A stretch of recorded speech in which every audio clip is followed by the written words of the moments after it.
নমস্কার বন্ধুরা, চলে আসলাম নতুন একটা ভিডিও নিয়ে। দেখো, এইটাতে ফুটু বলে। ফুটু, এটা হচ্ছে দেশি ফুটু। আর তোমরা সকলে যেটা খাও সেটাতে মাশরুম বলে। এইটা মাটির নিচ দিয়ে হয়। দেখো না, মাটি মাটি লাগানো রয়েছে, কাদা মাটি। এই যে এখন ধুয়ে এরকম পরিষ্কার করে নেব। তারপরে এতে পেঁয়াজ রসুন টসুন দিয়ে রান্না করা হবে। দেখো, মাশরুম জিনিসটা আলাদা আর এই দেশি ফুটুটা আলাদা। দুইটা দুই রকমের হয়। ওইটা হচ্ছে মাশরুম ফুটুটা, ওইটা আর কি বানানো হয়, আর এটা মাটির তল দিয়ে হয়। এই যে বন্ধুরা, এই যে সকালবেলা ফুটুগুলো ধুয়ে রাখছি। এই যে দেখতেই পাচ্ছ ফুটু। এখন ফুটুটা কাটবো। কাটতেছি বন্ধুরা, দেখো কি সুন্দর লাগছে ফুটুগুলো।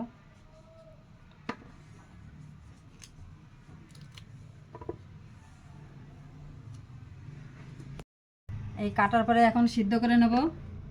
এর সঙ্গে আলু দেবো, তারপরে পেঁয়াজ রসুন দিয়ে রান্না করবো। এই যে ফুটু কাটা হয়ে গেছে, এই যে আলু কাটে নিছি। এখন সিদ্ধ বসাবো। এই যে সিদ্ধ বসাই দিচ্ছি, এখন সিদ্ধ হবে। এই যে এখন এই মশলাগুলো করব। এই যে রসুন, শুকনো লঙ্কা, আদা, পেঁয়াজ, টমেটো, এই যে এগুলো আমি সব কাটে কুটে নিয়েছি। দেখো তোমরা, এখন আমি মিক্সিতে পেশাই করে নেব। এই যে কুলেখাড়া শাক কাটে নিয়েছি, দেখতেই পাচ্ছ। এই যে সঙ্গে আলু কেটে নিয়েছি। এখন চিংড়ি মাছ দিয়ে এটা মাখা মাখা করে রান্না করব। এই যে ফুটোটা সিদ্ধ হয়ে গেছে, এই যে এখন নামাই নেব।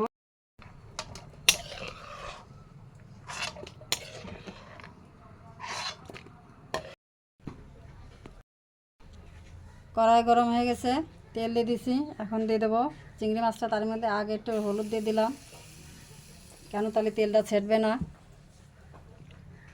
এই যে চিংড়ি মাছ, চিংড়ি মাছটা ভাজা হয়ে গেছে। দেখো, কড়াইতে অল্প তেল দিয়ে দেবো।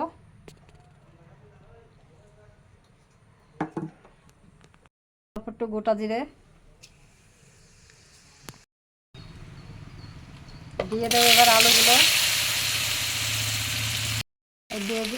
দিয়ে দিচ্ছি লবণ পরিমাণ মতন,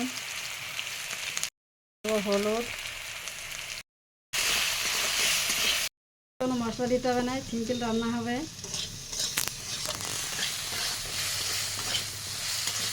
আলুটা ভাজা হয়ে গেছে, এখন দিয়ে দেবো পাতা কাটা।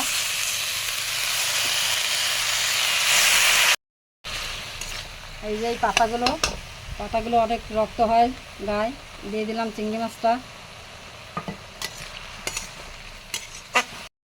এই যে অল্প পরিমাণের মতন জল দিয়ে দিলাম। এতে লঙ্কা টঙ্কা কিছু দেবো না, শুক্তোর মতন হবে। হয়ে গেছে, এখন নামাই নেব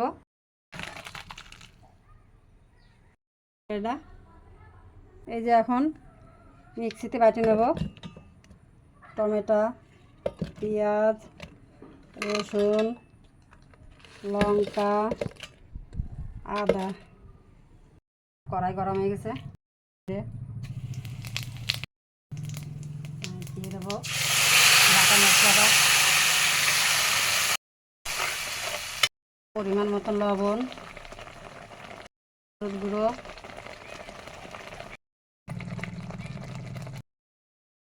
দেখো আমার মশলাটা ভাজা হয়ে গেছে। এখন দিয়ে দেবো ফুটুটা আর আলুটা। কালারটা সেই সবজিটা হইতে হইতে গরম মশলাটা একটু বাইটে নেবো। জল দিয়ে দিলাম। দেখো, গরম মশলাটা আমার মেয়ে বাইটে দিচ্ছে, দেখতে পাচ্ছ কি সুন্দর করে বাড়ছে। এই যে হয়ে গেছে, দেখো এই শিলি বাটা গরম মশলা, তো এই জন্য একটু জল জল করে দিয়েছে মাইয়েরা। এখন দিয়ে দেবো এর মধ্যে।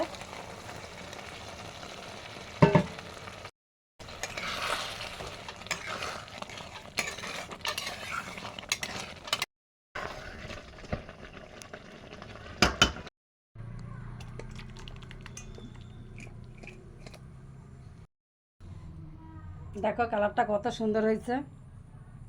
ফুটোটা রান্না হয়ে গেছে। কারা কারা ফুটো ভালো খাও আর কারা কারা খাইছো কমেন্টে জানায়। ভিডিওটা যদি একটু ভালো লাগে তাহলে একটু সাবস্ক্রাইব করে দিও।